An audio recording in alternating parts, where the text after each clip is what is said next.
প্রভু বন্ধু সুন্দর বৃন্দাবনে যাওয়ার জন্য তিনি প্রার্থনা করেছেন। আমরা বিগত সপ্তাহে একটু আস্বাদন করেছিলাম।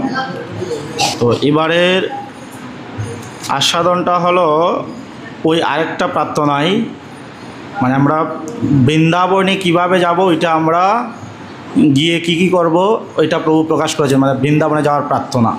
প্রথমত প্রভু বন্ধু সুন্দর বৃন্দাবনে যাওয়ার জন্য শ্রীমতী রাধা ঠাকুরের কাছে প্রার্থনা করেছেন, যে বলেছেন, কবে রাধার দয়া হবে যাব বৃন্দাবনে রে, গোপী পদর ঝিরে করিব ধারণ রে, আমি সখী সনে অভিসারে করিব গমন রে, কবে আমি হেরিব সেই যুগল মিলন রে।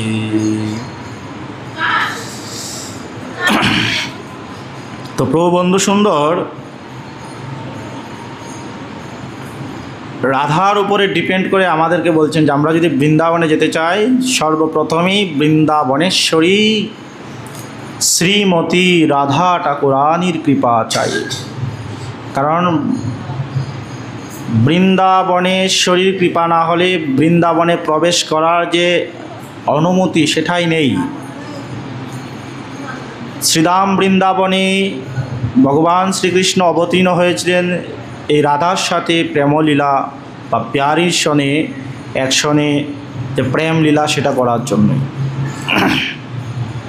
তো প্রভু প্রার্থনায় বলছেন, রাধা গোবিন্দ বলে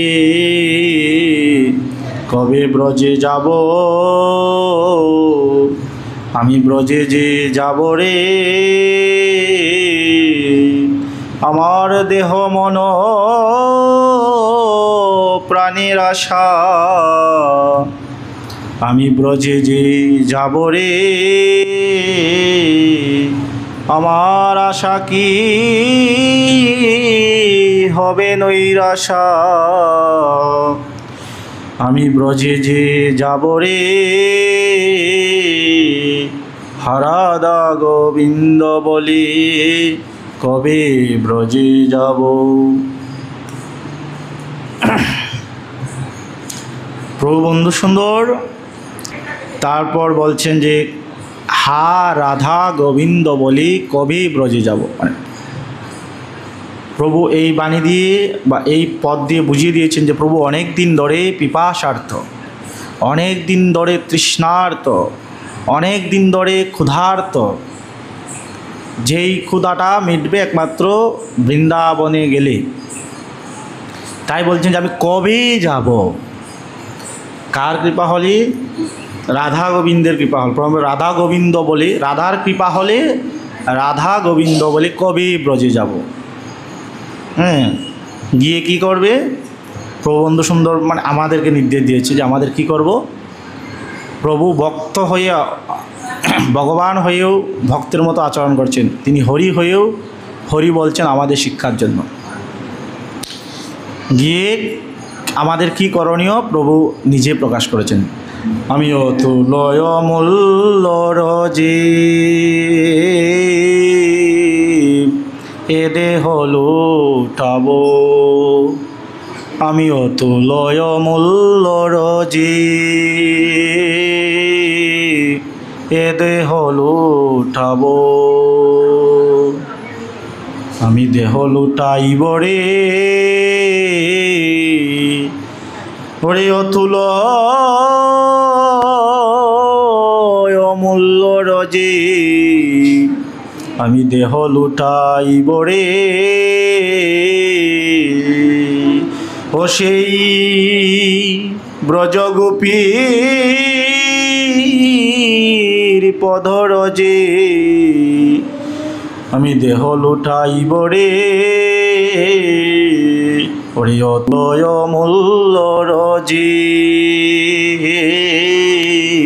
এ দেহ লুঠাবো। অতুল অমূল্য রজ, মানে এই বৃন্দাবনের যে ধূলিকণা আছে বা মাটি আছে, সংস্কৃত ভাষায় শাস্ত্রের ভাষায় রজ বলছেন, বলছে এই রজটা অতুল। অতুল মানে কি? যার সাথে কোনো তুলনা হয় না। মহারামজি উদ্ধব সন্দেশে ব্যাখ্যা করেছেন যে কোটি ভেদ বাক্য সমানও একখণ্ড বা একখনা দুলির সমান নয় কোটি বেদ বাক্য। মানে বৃন্দাবনের দুলির এতটা মাহাত্ম্য। ওই জন্য প্রভু ওই জায়গায় বলছে অতুল, এরপর বলছে অমূল্য, মানে মূল্যহীন। মূল্যহীন না, দুঃখিত, এইটাতে কোনো কিছুর সাথেই মূল্যায়ন করা যায় না, এই জন্য বলছে অমূল্য। তুলনাও করা যায় না, মূল্যায়নও করা যায় না। সর্বোচ্চ মূল্য, সর্বশ্রেষ্ঠ, যেটাতে রাধা রানী গড়াগড়ি দিয়েছেন, রাধা কেঁদেছেন, রাধার চোখের জল, সেই অতুল্য অমূল্য রজ। সেই জন্য প্রভু বলছে কবে আমি সেই অতুল্য অমূল্য রজে দেহ লুটাবো। কোনটায়? যেটাতে ব্রজগোপীর পদরজ আছে। তারপরে কি করবে? আমি ধ্বজ বজ্রাঙ্কুশ চিহ্ন দেখিয়া তাহায়, আমি কবে বা দেখব রে ওরে ধ্বজ বজ্রাঙ্কুশ চিহ্ন দেখিয়া ধুলায়, আমি কবে বা দেখব রে ওরে ধ্বজ বজ্রাঙ্কুশ চিহ্ন, কবে বা দেখব রে ওরে ধ্বজ বজ্রাঙ্কুশ চিহ্ন দেখিয়া ধুলায়, আমি কাঁদিতে কাঁদিতে বক্ষ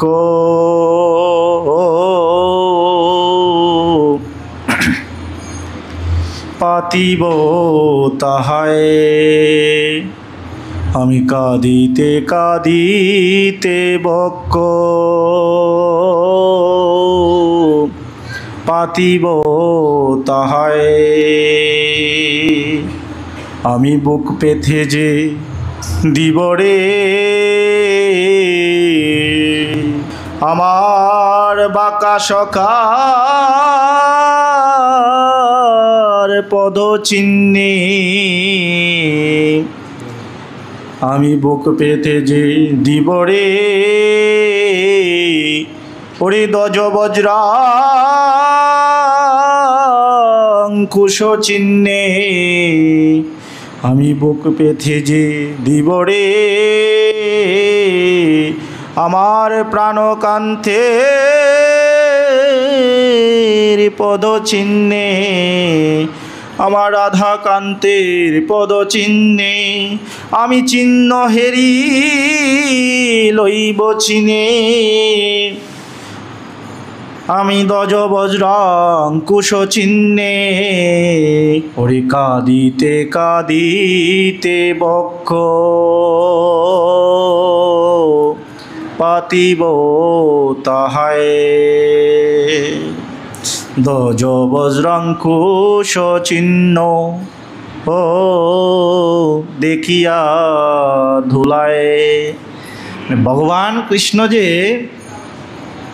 বৃন্দাবনের দুলিতে এই পদব্রজে হেঁটেছেন, পদব্রজে হেঁটেছেন। আমরা যে পদব্রজে বৃন্দাবনে যাই, অনেক আগে যাইতেন, এখন তো সম্ভব না, অনেক দূর, আমাদের শরীর স্বাস্থ্য সেরকম নেই। বলছি যে এই যে ধুলার ভিতরে যে ভগবান কৃষ্ণ হেঁটেছেন, ভগবান কৃষ্ণের পায়ের চিহ্নে যে ভগবত্তার চিহ্নগুলো আছে, ধ্বজ বজ্রাঙ্কুশ চিহ্ন, ওই চিহ্নটা লুকাতে পারেন না। ধ্বজ মানে পতাকা, মানে এটা ধর্মের পতাকা।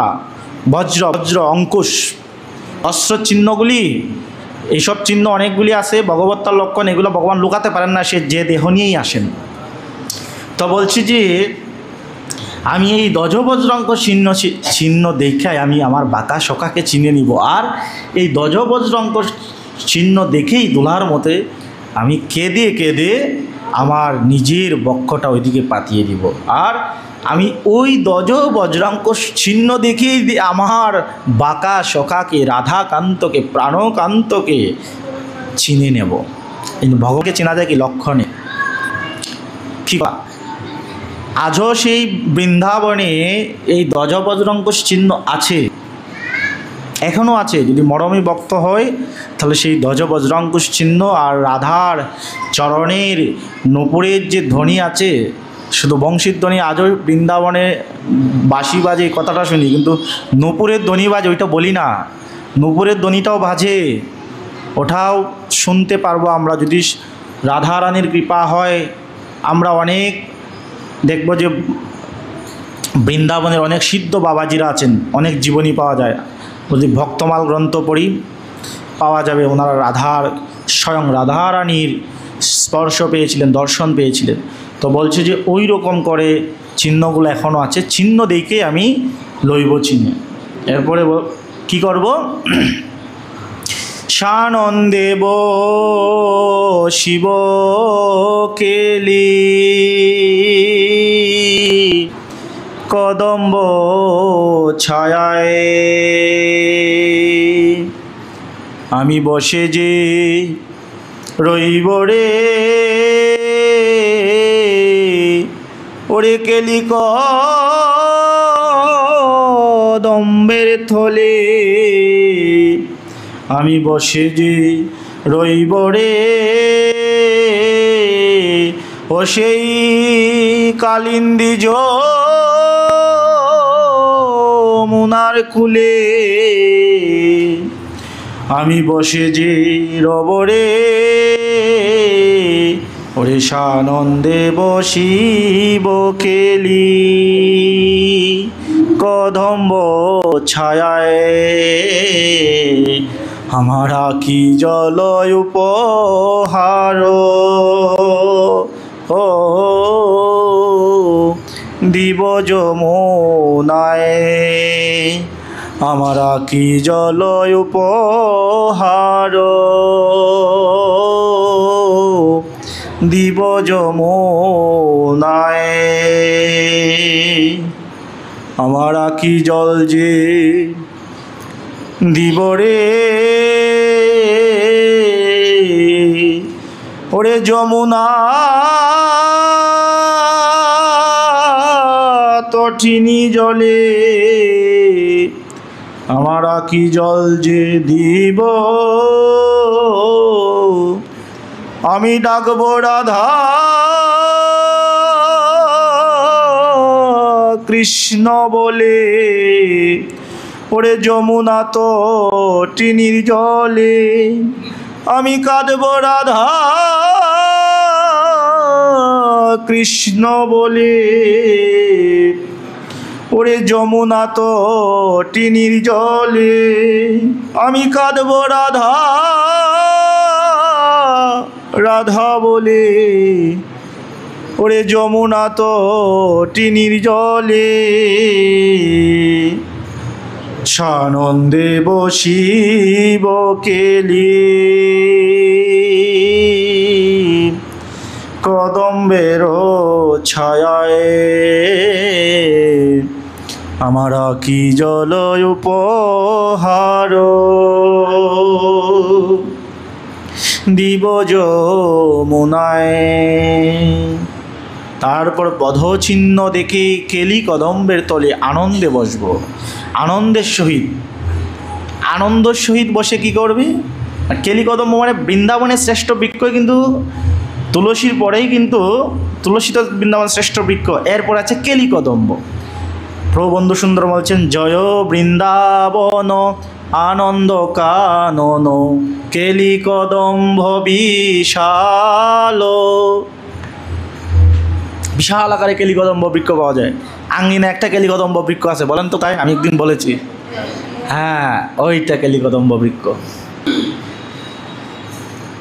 সে সানন্দে বসিব কেলি কদম্ব ছায়ায়, আর আনন্দে বৈশা কথাটা বিপরীত ধর্মে হয়। আনন্দে বসে আমার আকি জল উপহার দিব যমুনায়।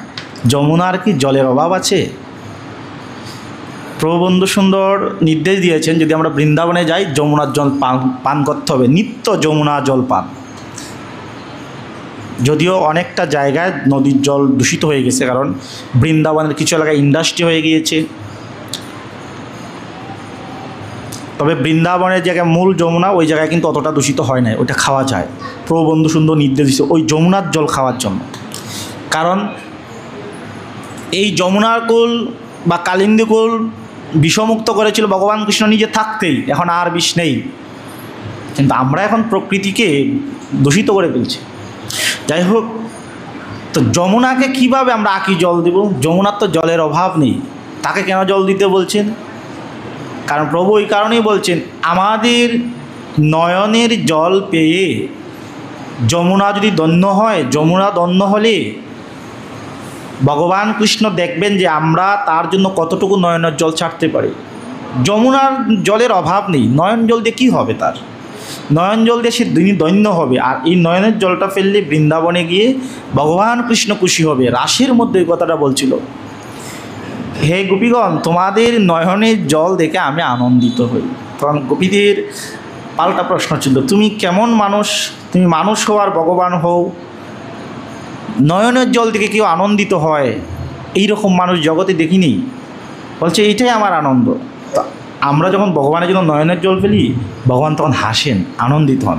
তো প্রভু এই জন্য বলছেন, নয়নের জল ফেলে ফেলে আনন্দ অশ্রু একটা সাথে। এইটা কিন্তু কৃষ্ণ প্রেমটা ওই রকমই, কখন হাসে কখন কাঁদে, এটাই একটা অভিনবত্ব। পরে বলছে যে আনন্দে বসে নয়নের জল উপহার দিব, আর দিয়ে কেঁদে কেঁদে রাধার কৃষ্ণকে ডাকবো। হ্যাঁ, ডাকবো রাধাকৃষ্ণ বলে, কাঁদবো রাধাকৃষ্ণ বলে। প্রভু এক জায়গায় নির্দেশ দিয়েছেন, তোমরা অহোরাত্র, অহোরাত্র মানে সারা রাত্র, নিশিরাত্র, নিশিরাত্রে মহাপ্রভু কিন্তু ভেড়া কীর্তন করতেন। তো বলছে তোমরা অহোরাত্র কৃষ্ণ কৃষ্ণ ভাবিও, অর্পিও, জপিও, বাসিও, সব কথা বলছেন যে কৃষ্ণ কৃষ্ণ বলে কাঁদো। মানে ওইটা কেন বলছেন? প্রভু এক জায়গায় নির্দেশ দিয়েছেন যে লোক দেখানো আচরণ ছাড়ো। ওইটা কি হয়, আমি এখানে পাঠে কীর্তন করতেছি, লোক দেখানো হতে পারে, এক্সাম্পল দিচ্ছি। কিন্তু আমি যদি নিশারাত্রে করি, এটা ভজন হবে একান্তে, এবং ভজনটা গোপনেই হয় একান্তে। তো একান্তে যদি আমরা নয়নের জল ফেলতে পারি, এই দরকার নেই পাটে এসে ফেলানোর।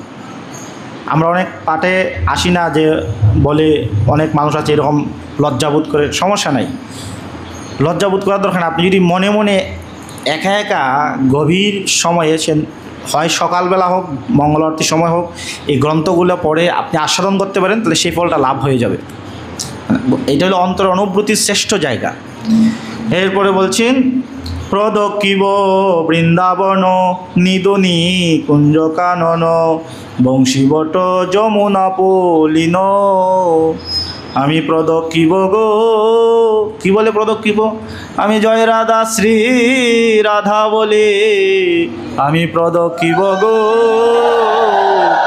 আমি জয় রাধা শ্রী রাধা বলে, আমি প্রদক্ষিব গো। কৃষ্ণ কেন বলে নাই? বৃন্দাবনে রাধার জয়ধ্বনি দিতে হবে, এই জন্য বলছে যে আমি প্রদক্ষিণ করবো, কি নিয়ে? আমরা রাধা রাধা বলে।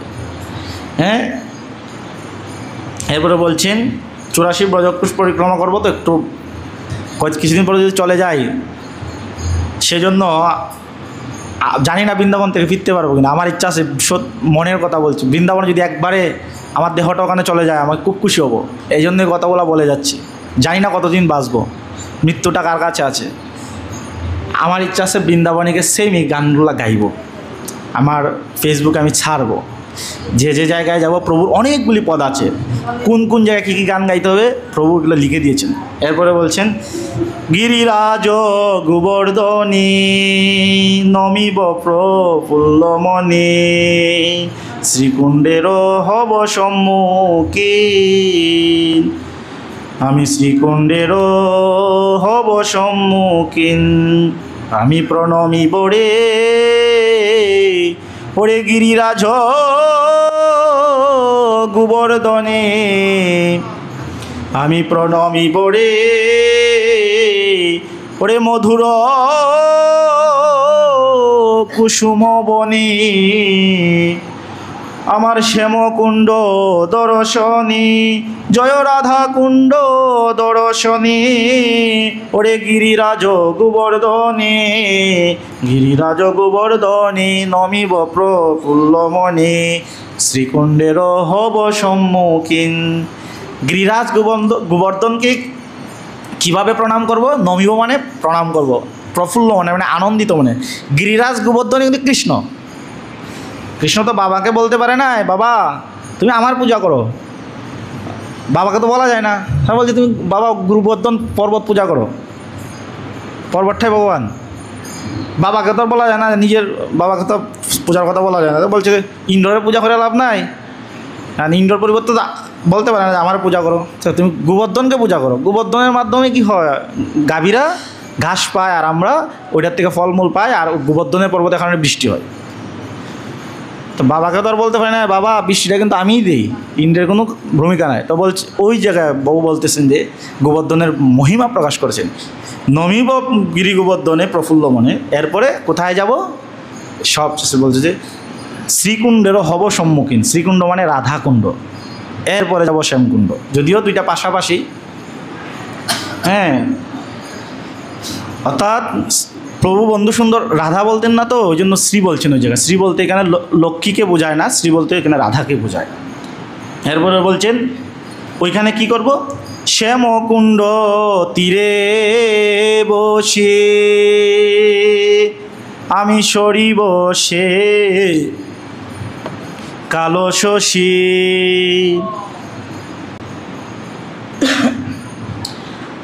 আমি শ্যামকুণ্ড তীরে বসে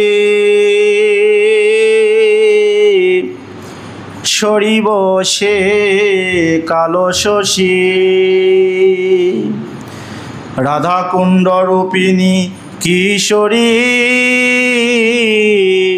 হরে রাধাকুণ্ড রূপিণী কিশোরী, আমি ভাবিব ওরে দক্ষিণে মুরলীধারী,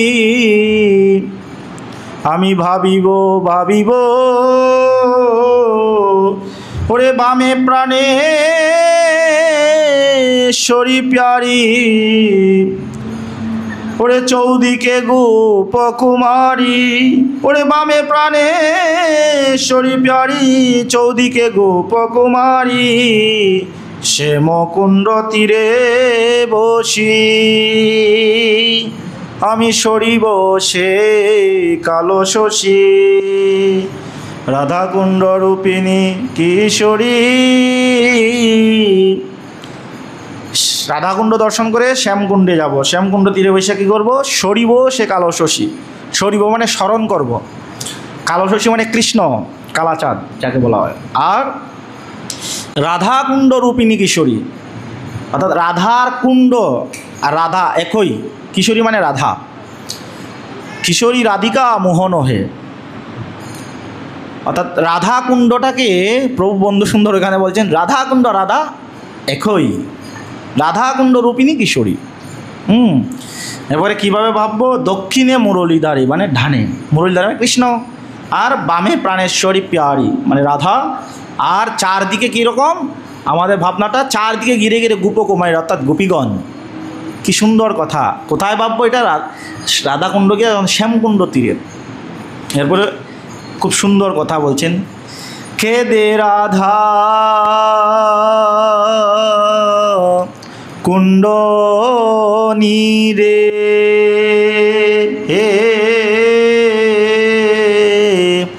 আমি পরশিব ধীরে ধীরে,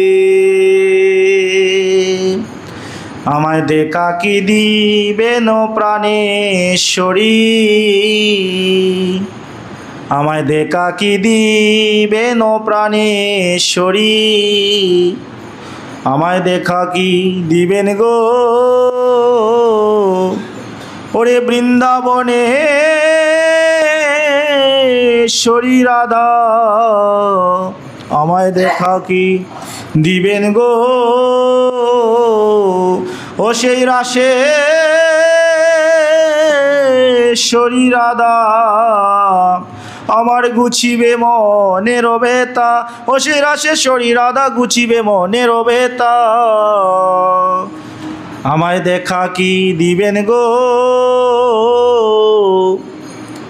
বলতেছেন প্রভু বন্ধু সুন্দর, আমি কেঁদে কেঁদে রাধা কুণ্ড তীরে রাধা কুণ্ডটাকে স্পর্শ করব। যখন আমরা তীর্থজনে স্নান করব না, স্নান করার নিয়ম হলো আগে আমাদের মানে পা দিতে নেই, প্রথমে হাত দিয়ে স্পর্শ করতে হয়। হাত দিয়ে স্পর্শ করে জলটা মস্তকে নিতে হয়, মস্তকে নিয়ে কেঁদে কেঁদে রাধার নাম জপ করে সমগ্র শরীরে জল দিয়ে এরপরে পা দিতে হয়। এটা হলো স্নান করার নিয়ম রাধাকুণ্ডে বা শ্যামকুণ্ডে বা তীর্থে বা গঙ্গা জলে, প্রথমেই চরণ দিতে নাই। তো প্রভু বলছে যে আমি কেঁদে কেঁদে কেঁদে রাধাকুণ্ড নীরে পরশিব ধীরে ধীরে। কারণ রাধাকে প্রভু ঠিক সুবল মিলনে প্রকাশ করেছেন, মানে রাধা এতটা কোমল, পৃথিবীতে আর কোমল বস্তু হইতে পারে না। ওনে মানভঞ্জনে বলছে তোমার চরণটা আমার মাথায় রাখো, তোমার যে দাসকত লিখে দেবো এটা তো ঘাসের উপরে রাখা যাবে না, ঘাসে রাখলে তুমি পায়ে ব্যথা পাবে এবং ওই ঘাসগুলিও তোমার পায়ে ছিদ্র করে ফেলবে বা তোমার পাটাকে আঘাত করবে, ক্ষত করবে। ওই জন্য রাধারানীর দুটি চরণ শ্যামসুন্দর মদনমোহন, রাধার পদ দুটি এই রাধা শ্যামসুন্দর তার মস্তকে নিয়ে ওই দাসকত লিখেছিল, যেটা এই মহাপ্রভু এসে ঋণ শোধ করছেন। তো এই জায়গায় এক জায়গাতে প্রভু বন্ধু সুন্দর মহাপ্রভুকে ডেকে বলছে, ওহে নবদ্বীপ ছাদ আর করো না বিষাদ, দাসকতলি কিলে তাই দ্বার সুদিতে লে তাই। মহাপ্রভু তো অনেক কাঁদছে, কাঁদতে কাঁদতে একেবারে মহাভাবে বিভাবিত হয়ে বাহ্য জ্ঞান হারাইতেন।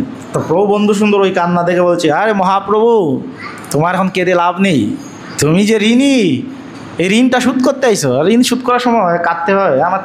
আপনি আমার কাছে টাকা পাবেন, এখন টাকা দেওয়ার সময় যদি কান লাভ হবে, দিতে হবে। তো প্রভু বলছে, মহাপ্রভু আর কাঁদো না, ও হে নবদ্বীপ চাঁদ, আর করো না বিষাদ, বিষাদ মানে কাঁদা।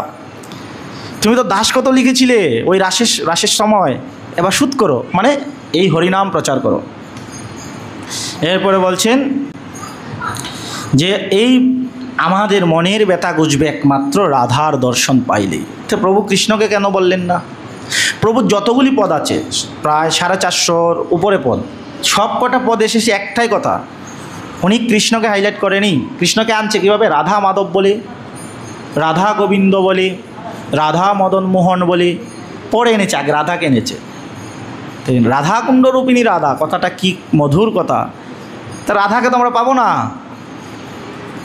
প্রভু আশ্বাস যে রাধাকে পাবো, রাধা কুণ্ডটা তো আছে, ওখানে যাও, ওই কুণ্ডটাকে মনে করো শ্রীমতী রাধা, তাহলে এই রাধার দর্শন হবে। এরপরে বলছেন, নিকুঞ্জ কাননে সখী গণশনে শ্যাময় অভিসারে যাব, কুসুম বাসরে রাধা দামোদরে একাশনে দেখা পাবো, জগৎবন্ধুর অভিমত হবয় অনুগত, যুগল সেবার লাগি দুহ দর্শনে দেহ প্রাণ মনে প্রেমদন লভ মাগি। বৃন্দাবনে গিয়ে হোটেল ওঠা যাবে না, নিকুঞ্জ কাননে সখীগণ শনে, মানে সখীরা যেভাবে একান্ত মনে কৃষ্ণকে অন্বেষণ করেছিল, রাধাকে অন্বেষণ করেছিল, ওই রকম করিয়া বলছে একাশনে দুজনকে দেখা পাবো। তো একাশনে রাধাকে পাইতে হইলে আমাদের এখন তো একা হইতে হবে, ছাড়তে হবে। হই হুল্লা ওইসব নিয়ে বৃন্দাবনের ছবি তুললাম, ওই রকম করে গেলে হবে না। এক জায়গায় বলা আছে যে বৃন্দাবনে গেলে কোনো হোটেল থেকে না ওঠাই ভালো। তিনি অনন্তরের বাবাজি লিখছেন যে বৃন্দাবনে যদি যাও তাহলে ওই মন্দিরেই থাকো কষ্ট করে, এসি রুমের দরকার নেই, এইটাই নিয়ম। তো 84 ব্রজক্রুশের পরিক্রমার শিক্ষাটা ওইটাই, হেঁটে হেঁটে সবাই যায়, ধন জন সম্পদ কত কিছুর মালিক, তারপর ওরা হেঁটে হেঁটে যায়। ওখানে গেলে পরে আমি নবদ্বীপ পরিক্রমায় গিয়ে আমার অভিজ্ঞতা হয়েছে, চিন্তাই করা যায় না যে একটা মানুষ এত বড় হওয়ার পরও এইভাবে মাটিতে নেমে যায়। এরপরে প্রভু বলছেন, শেষ করে নেব এই কথাটা বলে, সাধুগুরু বৈষ্ণবেরও চরণেরও কৃপায় রে দাস জগৎ বন্ধু যেন গোপী দেহ পায় রে। ওরে সাধু গুরু বৈষ্ণবের চরণের কৃপায় রে, দাস জগৎ বন্ধু যেন গোপী দেহ পায় রে। আমায় দয়া করো ওহে সাধু গুরু বৈষ্ণবগণ, আমায় দয়া করো ওহে ব্রজের গোপিনীগণ, আমায় দয়া করো ওহে ব্রজের ভক্তগণ, আমায় দয়া করো ওহে প্রাণের গৌর ভক্তগণ, আমায় দয়া করো ওরে সাধু গুরু বৈষ্ণবের চরণের কৃপায়, দাস জগৎ বন্ধু যেন গোপী দেহ পায়। সব শেষে প্রভু বলছে একেবারে আরো অমূল্য কথা, সাধুগুরু বৈষ্ণবের কৃপা ভিন্ন আমরা রাধা ঠাকুরানীর দর্শন পাব না, মহতের কৃপা ভিন্ন প্রেম দন লাভ হবে না। এই জন্য প্রভু এই কথাটা বলার প্রয়োজন এত নিচে নেমে গেছে যে সাধুগুরু বৈষ্ণবের চরণেরও কৃপায় দাস জগৎ বন্ধু যেন গোপী দেহ পায়। প্রভু তো বৈষ্ণব পদকবি নয়, প্রভু তো কোনো বৈষ্ণব আচার্য নয়, প্রভু তো কোনো লেখক নয়, প্রাবন্ধিক নয়। তাহলে প্রভু এই কথাটা কেন বললেন? ওইটার মাহাত্ম্যটা বোঝানোর জন্য বলছেন। মহাপ্রভুর কথাগুলি বা মহাপ্রভুর যে আচরণ আছে, মহাপ্রভুর আচরণ দেখলে মনে হবে তিনি ভগবান? কখনোই না। একজন শুদ্ধ বৈষ্ণব ভক্ত ওরকম মনে হবে, তিনি হরি মনে হবে না, কারণ হরি নিজের হরির গুণগান গায় না। ভেদ বলছে যে এইসব হরি কথা সন্ধ্যাবেলা শোনা যায় না, মানে ভেদ বাক্য পড়া যায় না, তা আমরা সব শাস্ত্রের বিরুদ্ধে করছি। এইটা হলো প্রেম, ওইটা হলো ব্রজের রসাত্মিকা বা রাগ অনুরাগ ভক্তি। এই জন্য প্রভু বলছে যে দাস জগৎ বন্ধু গোপী দেহ পায়।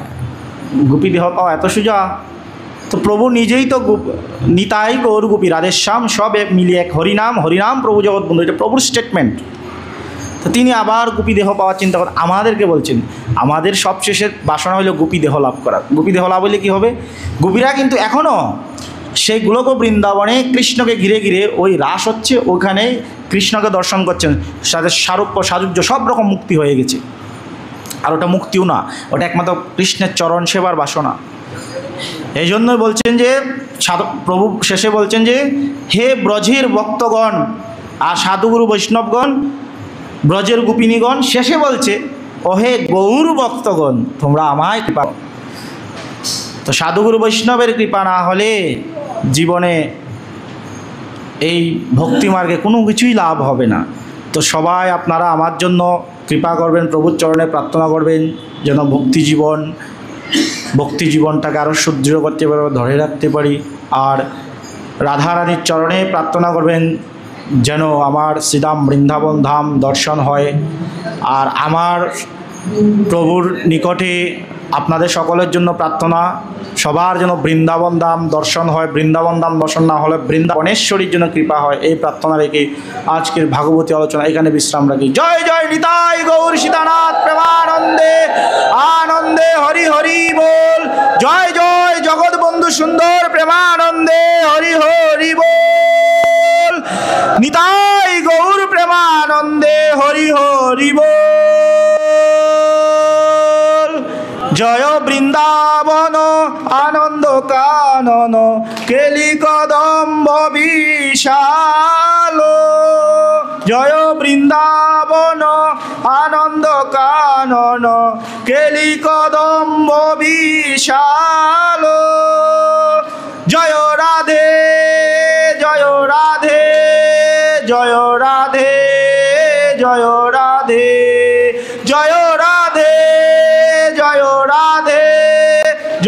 রাধে জয় রাধে জয় রাধে জয় রাধে জয় রাধে জয় রাধে জয় রাধে জয় রাধে জয় রাধে জয় রাধে নিতাই গৌর হরি বল হরি বল হরি বল হরি বল হরি বল হরি বল হরি বল হরি বল জয় জগৎবন্ধু বল হরি হরি বল শ্রীমতী রাধা রানী কি শ্রীমতী রাধা রানী কি রাধা শ্যাম সুন্দর কি শ্রীরাম বৃন্দাবন ধাম কি ভক্ত বৃন্দ কি গৌর সুন্দর কি দয়াল নিতাই চাঁদ কি প্রভু জগৎবন্ধু সুন্দর কি জয় জগৎবন্ধু বল